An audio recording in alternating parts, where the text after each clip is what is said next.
Phone trap করে তৃণমূল কংগ্রেসের লিডারদের, মিথ্যে কেস দেয়, মিথ্যে বদনাম করে, ছলনা করে। ওদের টাকার জোর আছে, ওদের এজেন্সির জোর আছে, ওদের কি জোর নেই বলুন? টোটালটাই বিজেপির লোক দিয়ে ভরা। এই নির্বাচন কমিশন নিরপেক্ষ যতদিন না হবে ততদিন এই বদনাম কিন্তু থেকে যাবে, মাথায় রাখবেন। আজকে মহারাষ্ট্রে হারিয়েছে কি করে? ওরা ধরতে পারেনি। আজকে দিল্লিতে হারিয়েছে কি করে? ওরা ধরতে পারেনি। ওরা বাংলাতেও শুরু করেছে। বাংলায় আমরা ধরব এবং যোগ্য জবাব দেব, মাথায় রাখবেন। এটা চ্যালেঞ্জ, ইটস এ চ্যালেঞ্জ। মনে রাখবেন 2027 থেকে 29-এর মধ্যে বিজেপির ক্ষমতা শেষ। ওরা 2-3 বছর 4 বছর যা করার করবে, 2-3 বছরের বেশি আয়ু ওদের নেই। কাজে ওদের বিরুদ্ধে যা যা করার, বাংলাকে ওরা টার্গেট করেছে, বাংলাকে ওরা টার্গেট করেছে, বাংলাকে ওরা টার্গেট করেছে। তার কারণ অন্য কেউ লড়তে পারে না, বাংলা লড়তে পারে। যাক, আজকের দিনের ভালো খবর বলতে অন্তত এটাই বলা যেতে পারে যে খোদ দিদিমণি বলে দিচ্ছেন যে বিজেপি বাংলাকে টার্গেট করে নিয়েছে, এবং তার বক্তব্য অনুযায়ী যে 2027 বা 29-এর পর বিজেপি আর থাকবে না। 3-4 বছর পর গোটা দেশ থেকে বিজেপি মুছে যাবে এবং সেই জন্য বিজেপিকে ভয় পাওয়ার কিছু নেই। ঠিক আছে, কিন্তু যেটা খুব গুরুত্বপূর্ণ কথা আজকে তিনি বললেন যে দিল্লিতে বা মহারাষ্ট্রে যে খেলাটা হয়েছে, সেখানে খেলাটা ওখানকার নেতারা কিছু ধরতে পারেননি। শরদ পাওয়ার, উদ্ধব ঠাকরে, রাহুল গান্ধী, অরবিন্দ কেজরিওয়াল, এরা কেউ নেতা নেত্রীর গোত্রেই পড়েন না। এরা ফালতু কেউ বুঝতে পারেননি। বাংলায় বসে বসেই দিল্লি আর মহারাষ্ট্রে কি খেলা হয়েছে সেটা মুখ্যমন্ত্রী ধরে ফেলেছেন। তাহলে বাংলায় সেই খেলাটা তিনি করতে দেবেন না, খুব ভালো কথা। এখন খেলাটা তিনি সত্যিই ধরতে পেরেছেন কিনা, সত্যিই করতে দেবেন না নাকি দেবেন, না কি ব্যাপার হবে সেটা পরের ব্যাপার। সেটা 2026-এ যখন ওই মে জুন মাস নাগাদ ইভিএম বাক্সটা খুলবে তখন সেটা স্পষ্ট হয়ে যাবে। কিন্তু একটা জিনিস যেটা এই রাজ্যের গেরুয়া শিবিরের কর্মী সমর্থকদের মনে ডাউট ছিল যে সত্যিই বাংলা নিয়ে কি বিজেপি সিরিয়াস? অন্য রাজ্যে যা করে, যেভাবে করে, তার তো ছিটে ফোঁটাও বাংলাতে দেখা যাচ্ছে না। এত সব কথা বলা হয়, এত কিছু করা হয়, বাংলা নিয়ে কোথায় সেই এফেক্টটা রয়েছে? কিন্তু বাংলার ভোটাররা মুখিয়ে আছে। তারা কিন্তু এই 15 বছর তৃণমূলের শাসন দেখে একদম তিতিবিরক্ত, যাকে বলে। শিল্প নেই, কর্মসংস্থান নেই, চারিদিকে শুধু চুরি, জোচ্চুরি, বাটপারি চলে যাচ্ছে, টাকা তোলা চলছে, মহিলাদের এখানে কোনো রকম কোনো সুরক্ষা নেই, শুধুমাত্র 1000 টাকার ভাতা ভিক্ষা দিয়ে সংসার চলে। এই যে অবস্থাটা হয়েছে, এর পরিবর্তন করার দরকার আছে। এবং বিশেষ করে যে হিন্দু বিরোধী মনোভাব এখানে দেখা যাচ্ছে, হিন্দুদের ভোট ব্যাংকটাকে টেকেন ফর গ্রান্টেড নেওয়া হচ্ছে, সেই জায়গা থেকে এটা পরিবর্তন করার দরকার আছে। কিন্তু এই বিশাল সংখ্যক মানুষ যারা এই রাজ্যের পরিবর্তন চান, তারা একটা জায়গাতেই কনফিউজ, যে সাদা শাড়ি আর সাদা দাড়ি সেটিং আছে না তো। এখনো অবধি যা যা ইঙ্গিত পাওয়া গেছে সেখান থেকে এই সেটিং এর বাইরে অন্য দ্বিতীয় কোনো ভাবনার জায়গা নেই। আর যদি এই সেটিংটা শেষ অবধি থেকেই যায় না, এই বাঙালি জ্বলে পুড়ে মরছে, তো দরকার হলে নোটায় ভোট দেবো, দরকার হলে সিপিএম কংগ্রেসকে ভোট দিয়ে দেবো, এই বিজেপিকে ভোট দেবো না, সেটা তাদের মনের কথা। কিন্তু এই মানুষগুলোর কাছে যদি এটা প্রমাণিত হয়ে যায় যে সত্যিই বাংলাকে টার্গেট করে নিয়েছে বিজেপির কেন্দ্রীয় নেতৃত্ব ঝাঁপাচ্ছে, কোনো কম্প্রোমাইজের কোনো জায়গা নেই, তাহলে কিন্তু এই ভোট ব্যাংকটা চোখ বুঝে এবার বিজেপিকে ভোট দেবে।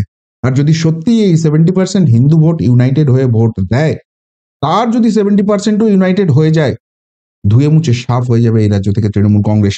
সেই আতঙ্কটাই দেখা দিচ্ছে দিদিমণির চোখে মুখে। দেখুন, তিনি কি করবেন, রাজনৈতিক কি যুদ্ধ হবে, সেই প্রসঙ্গে আমি যাচ্ছি না। কিন্তু দিল্লি আর হরিয়ানাতে যে খেলার কথা বলছেন, মমতা বন্দ্যোপাধ্যায় অন্য কথা বলেছেন, কিন্তু যে খেলাটা হচ্ছে সিম্পলি 6-7টা পয়েন্টের খেলা হয়েছে। সত্যি সেটা যদি বাংলাতে এক এক করে বিজেপি ইমপ্লিমেন্ট করে, বিজেপির এখানে জেতার ভাবনা করার কোনো জায়গা নেই। বাংলার মানুষ মুখিয়ে আছে, কি কি খেলা করতে হবে। নাম্বার 1, দুর্নীতি নিয়ে নো কম্প্রোমাইজ। এই যে বারবার বাংলার মানুষ আওয়াজ তুলছে যে তুমি হেমন্ত সোরেনকে গ্রেপ্তার করে ফেলছো, তুমি অরবিন্দ কেজরিওয়ালকে গ্রেপ্তার করে ফেলছো, এরা এক একটা রাজ্যের মুখ্যমন্ত্রী, আর বাংলার ক্ষেত্রে তোমরা এসে আঙুল তুলছো, কিন্তু কালীঘাট ক্যামাক স্ট্রিটে যাওয়ার ক্ষমতা নেই। ক্যামাক স্ট্রিটে মাঝে মাঝে তোমরা ডাকাডাকি করো, চাটা খাইয়ে গল্প টল্প করে 7-8 ঘন্টা বাদে ছেড়ে দাও, সে বাইরে এসে বুক ফুলিয়ে পকেটে হাত ঢুকিয়ে পুটো মস্তানের মতো ডায়লগবাজি করে।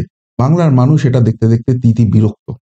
যে পরিমাণ এখানে দুর্নীতির কথা তুলেছে খোদ বিজেপি, যদি সত্যিই সেই সমস্ত দুর্নীতিবাজকে জেলে পুরতে হয় না, আলাদা জেল তৈরি করতে হবে। আর বাংলার মানুষ যদি সত্যি করেই দেখতে পায় যে লাইন দিয়ে এরা জেলে ঢুকছে, সেটা আদালতের নির্দেশে হচ্ছে, ইডি সিবিআই তৎপর হচ্ছে, বিজেপি প্রভাব খাটাচ্ছে, বাংলার মানুষের কিচ্ছু এসে যায় না। কিন্তু এই দুর্নীতিবাজদের জেলের পিছনে বাংলার মানুষ দেখতে পায়। এই এই এই চাওয়াটা যেদিনকে সত্যি সত্যি চোখের সামনে ঘটবে, তাসের ঘরের মতো ভেঙে পড়বে এই শাসক দল। এই ছবিটা মোটামুটি স্পষ্ট। আপনি গ্রামে গঞ্জে ঘুরুন, শহরতলিতে ঘুরুন, বাসে, ট্রামে, ট্রেনে, যাকে খুশি জিজ্ঞাসা করুন, এই দুর্নীতি নিয়ে এখনো কেন র-ঠ করে চলেছে মোদী শাহ। একদম রীতিমতো তাদের উপর ক্ষিপ্ত এখানকার জনতা। যদি সত্যি এই গ্রেপ্তারিগুলো হয়, একটা মানুষকেও তৃণমূল কংগ্রেস বিশ্বাস করাতে পারবে না এটা রাজনৈতিক প্রতিহিংসা। বরং তারা বলবে এতদিন যে সেটিং ছিল, অ্যাডজাস্টমেন্ট ছিল, সেইটা ভেঙেছে, এবার সত্যি সত্যি বিজেপি পজিটিভ হয়েছে এবং এর জন্য বিজেপি পুরস্কার পাবে। সাধারণ মানুষের ভোট দু হাত ভরে ঢেলে পাবে তারা। নাম্বার 1 পয়েন্ট, এটা বিজেপিকে করতেই হবে। দুর্নীতি নিয়ে নো কম্প্রোমাইজ, এই খেলাটা বিজেপিকে খেলতে হবে। আজকে দিদিমণি অনেক খেলার কথা বলেছেন, তো বিজেপির কি কি খেলার দরকার আছে সেটা আপনাদের বলি। 2, হরিয়ানা বলুন, মহারাষ্ট্র বলুন, দিল্লি বলুন, সংঘ মাটি কামড়ে পড়েছিল। যারা সঙ্গী তারা মানুষের কাছে গেছেন। সংঘ এবার সরাসরি কোনোদিন রাজনৈতিক ময়দানে থাকেন না, কিন্তু তারা গিয়ে যেটা মানুষকে বলেন, ভোটের দিনটা একটা এক্সট্রা ছুটির দিন নয়, এটা দেশের প্রতি আপনার কর্তব্যের দিন। কেন আপনার ভোটটা দেওয়াটা জরুরি এবং দেশ গড়তে কোন কোন পয়েন্ট আপনার ভাবনা চিন্তা করা উচিত এই ভোটটা দেওয়ার আগে, এই সচেতনতা মানুষের মধ্যে ছড়িয়ে দেয় সংঘ। এবং তার ফলে যেটা দেখা গেছে, সেটা হরিয়ানা হোক, মহারাষ্ট্র হোক, দিল্লি হোক, 5 থেকে 7% ভোট যারা লোকসভা নির্বাচনে ভোট করেননি বা সাধারণত ভোটের দিনটাকে যারা অ্যাভয়েড করেন, বাড়িতে ল্যাদ খান, তারা বাইরে বেরিয়ে এসেছেন এবং ভোটটা দিয়েছেন। এবং এই ভোটটা দেওয়ার ফলে এই 5-7% অতিরিক্ত যে ভোট, এটা হিন্দুদের ভোট পড়েছে। কেন হিন্দুদের ভোট পড়েছে? কেননা সংখ্যালঘু সমাজ তারা কিন্তু আগে থেকে ইউনাইটেড হয়ে আছে। তাদের এলাকায় যে কোনো বুথে যান, সেখানে দেখবেন 90%, 92%, 95% অব্দি ভোটিং হয়ে গেছে, আরো বেশি ভোটিং হয়ে গেছে। হিন্দু এলাকায় যান, 70% এর আশেপাশে ভোট হয়েছে। ফলে এই যে এক্সট্রা ভোটিংটা হয়, সেটা কিন্তু হিন্দু এলাকা থেকেই হয়। আর হিন্দু ভোট যদি ইউনাইটেড হয়ে বাইরে আসে, সঙ্গের এই প্রচারের ফলে যদি কাজ দেয়, সেই সুফলটা কারা পাবে? খেলার কথা যে বলছেন, এটাও মারাত্মক খেলা। এবং সংঘ যে এখানে খেলা দেখাবে বা সেই জিনিসটা করতে আগ্রহী, সেটা মোহন ভাগবতজি টানা যে 12 দিন বাংলায় পড়ে রইলেন এবং পুরো সাংগঠনিক বৈঠক, একটা মাত্র শুধু বাইরের বৈঠক করেছেন, সাংগঠনিক বৈঠক, সেখানে পঞ্চায়েত স্তরে কি করতে হবে, ওয়ার্ড স্তরে কি করতে হবে, অ্যাক্টিভিটি কিভাবে দ্বিগুণ করতে হবে, অনেক কিছু নিয়ে আলোচনা তিনি নাকি করেছেন। এবং সত্যি দিল্লি, হরিয়ানা বা মহারাষ্ট্রে যে সিরিয়াসনেসটা সঙ্গের তরফ থেকে দেখা গেছে, বাংলাতেও যদি সেই সিরিয়াসনেসটা দেখা যায়, তার 60%ও দেখা যায়, বাংলার ফলাফল এবার অন্যরকম হতে বাধ্য। কেননা বাংলার ভোট ব্যাংক কিন্তু তৈরি হয়ে আছে, শুধু ভোট ব্যাংক আস্থার জায়গাটা পাচ্ছে না। যাদেরকে এদের অল্টারনেটিভ ভোট দেবো, তারা সত্যি সত্যি আমাদের সঙ্গে সিরিয়াসলি আছে কি, এই জায়গাটা শুধু তাদের ভাবাচ্ছে। তাদের ওই কনফিডেন্সের জায়গার দরকার আছে। 2 নম্বর খেলা এইটা হতে চলেছে। 3 নম্বর যে পয়েন্টটা, সেটা হচ্ছে যেটা দিল্লিতে বিশেষ করে শুরু হয়েছিল, কিন্তু দিল্লিতেও পুরোপুরি করা যায়নি, সেটা হচ্ছে জাল ভোট বাদ দিতে হবে। এক একটা বিধানসভার ডেমোগ্রাফি এই জাল ভোটের ফলে পুরো বদলে গেছে বলে বিজেপি অভিযোগ করে। এবং আমরা দেখেছি দিল্লিতে যখন এই জাল ভোট ছাঁকা হচ্ছে, তখন এক একটা বিধানসভা থেকে 3000, 5000, 7000, 10,000 করে ভোট বাদ চলে গেছে। এবং দেখা যেত ওই মার্জিনেই বিপক্ষ দল এতদিন জিততো। যেহেতু জাল ভোটটা বেরিয়ে গেছে, সেখানে অল্প মার্জিন হলেও বিজেপি বেরিয়ে গেছে। এবং পশ্চিমবঙ্গে এই সাদ আলী নাকি একটা নাম আছে, জঙ্গি, কেরালাতে গিয়ে ধরা পড়লো, বাংলাদেশের জঙ্গি। পশ্চিমবঙ্গে দুটো বিধানসভায় তার নাম আছে। সো এই জাল ভোটটা যদি পশ্চিমবঙ্গে বাদ দেওয়া হয়, দিল্লিতে মাথায় রাখতে হবে এক একটা বিধানসভার আয়তন খুব ছোট, ওই 1 লাখের আশেপাশে ভোটার আছে এক একটা বিধানসভায়। পশ্চিমবঙ্গের ক্ষেত্রে কিন্তু সেটা অন্তত 2.5 লাখ। অর্থাৎ যদি আমি সরল একটা অঙ্ক করি, দিল্লিতে যদি একটা বিধানসভা থেকে গড়ে 7,000 ভোট বাদ গিয়ে থাকে, পশ্চিমবঙ্গের এক একটা বিধানসভা থেকে খুব কম করে 18 থেকে 22,000 ভোট বাদ যাবে, জাল ভোট বাদ যাবে। এবং 18 থেকে 22,000 জাল ভোট যদি বাদ দেয়, কতগুলো আসনের ফলাফল এদিকে বুঝতে পারছেন? আমি ওই 5% ভোট এক্সট্রার কথা বাদ দিচ্ছি, 2024-এর ফলাফলের ভিত্তিতে বলছি। কতগুলো আসন আছে যেখানে ফলাফল 10,000-এর নিচে হয়েছে? সেখান থেকে যদি ওই 18,000, 20,000, 22,000 ভোট বাদ চলে যায়, মাইনাস হয়ে যায়, সেই ফলটা কি হবে? পুরোপুরি উল্টে যাবে, খেলা পুরোপুরি চেঞ্জ হয়ে যাবে। এই খেলাটাও কিন্তু বিজেপিকে খেলতে হবে, একদম মাটি কামড়ে কিন্তু এই খেলাটা খেলতে হবে।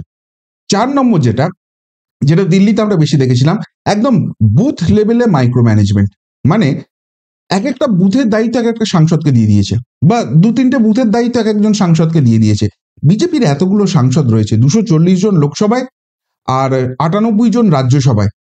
এখানেই হয়ে যাচ্ছে প্রায় 350-র কাছাকাছি সাংসদ। আমি ধরলাম তার মধ্যে কিছু গুরুত্বপূর্ণ মন্ত্রী আছে, অর্থাৎ 300 জন সাংসদ আছে। আর পশ্চিমবঙ্গের বিধানসভা কত? 294টা। অর্থাৎ এক একজন সাংসদকে এক একটা বিধানসভার দায়িত্ব আরামসে দিয়ে দেওয়া যেতে পারে। সেই সাংসদ এসে দেখবেন যে সেখানে কি করছে। এর বাইরে দেখুন 2026-এ যে নির্বাচনটা হবে, এরপরে নির্বাচন বিহারে বিজেপির মোটামুটি জেতা উচিত, এই জায়গাটাই হচ্ছে। তাহলে ভারতবর্ষের কতগুলো রাজ্যে এখন বিজেপি আছে, সেখানে কিন্তু বিজেপির বিধায়ক আছে, তারা জানেন কিভাবে ভোট পলিটিক্সটা করতে হয়। এই সাংসদদের সঙ্গে যদি সেই বিধায়করা চলে আসেন, সাংসদরা এক একটা বিধানসভার দায়িত্বে রইলেন, আর মোটামুটি এক একটা বিধানসভার মধ্যে যে মণ্ডলগুলো রয়েছে তার দায়িত্ব এক একজন বিধায়ককে দিয়ে দেওয়া হলো। যে পরিমাণ ফোর্সটা বিজেপি কাজে লাগাতে পারবে, বুথ লেভেলের মাইক্রো ম্যানেজমেন্ট করার জায়গা আছে। ফলে কে ওই বুথে বসে সেটিং করছে, কে অন্যদিক থেকে টাকা খাচ্ছে, কে কাজ করতে পারছে না, কে সেই বুথে এক্সিস্টই করে না, বুথ কমিটি হয়ে আছে, এই জায়গাটা করার জায়গা নেই। আবারও বলছি, বিজেপি করবে কি করবে না সেটা পরের ব্যাপার, না করলে ডুববে। কিন্তু যদি করার মতো জায়গা আছে। দিল্লিতে তারা সেই মনোভাব দেখিয়েছিল, সেই জন্য 3 দশক বাদে তারা ক্ষমতায় এসেছে। এবং দিল্লিতে বিজেপির মধ্যে আলোচনা হচ্ছে যে সব রাজ্য হলে বাংলা কেন নয়, বাংলার জন্য কি করতে হবে বলো, আমরা ঝাঁপাবো, এই কথা শোনা যাচ্ছে। কিন্তু যতক্ষণ না হচ্ছে আমরা বিশ্বাস করতে রাজি নয়। কিন্তু এই বুথ লেভেলে মাইক্রো ম্যানেজমেন্টটা খুব জরুরি। তাহলেই কিন্তু বিজেপির অভ্যন্তরে থাকা কিছু বিভীষণ বা কিছু অকর্মণ্য যারা রয়েছেন তারাও কিন্তু সিধা হয়ে যাবেন, মুখটা সরাসরি হবে। 5, এই যখনই মাইক্রো লেভেল ম্যানেজমেন্ট হবে তখন মানুষের কাছে গিয়ে ডাবল ইঞ্জিন সরকারের ফায়দা বোঝানো, যেটা দিল্লি, হরিয়ানা, মহারাষ্ট্র সব জায়গায় কাজ করেছে।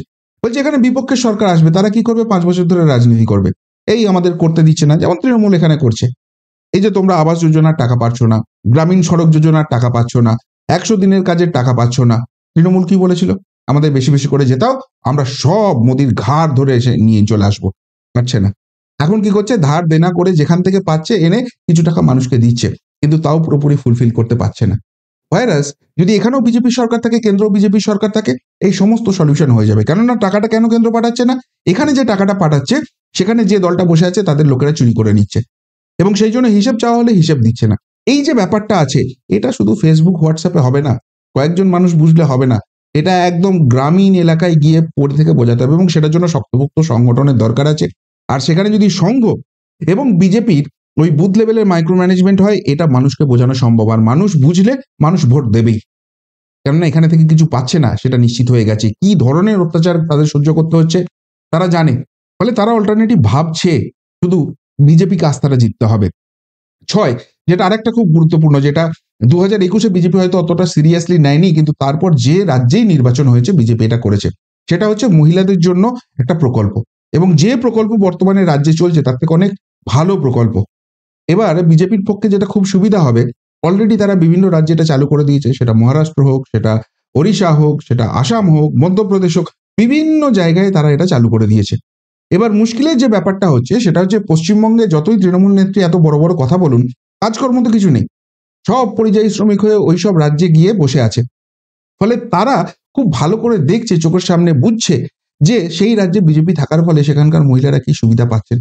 এবার এই যে মহিলাদের জন্য প্রকল্প, এটা যদি সত্যি সত্যিই মানুষের কাছে, মহিলাদের কাছে পৌঁছে দেওয়া যায়, তাহলে ওই লক্ষ্মীর ভান্ডারের জন্য যে 10-12% ডিভিডেন্ড ভোট পান না, সেই ভোটটা থেকে একটা স্প্লিট আসবেই, 3-4% ভোট সেখানে বেরিয়ে আসবে। আর সেই 3-4% ভোট যদি তৃণমূলের বাক্স থেকে বেরিয়ে এসে বিজেপির বাক্সে পড়ে, খেলা উল্টে যেতে বাধ্য।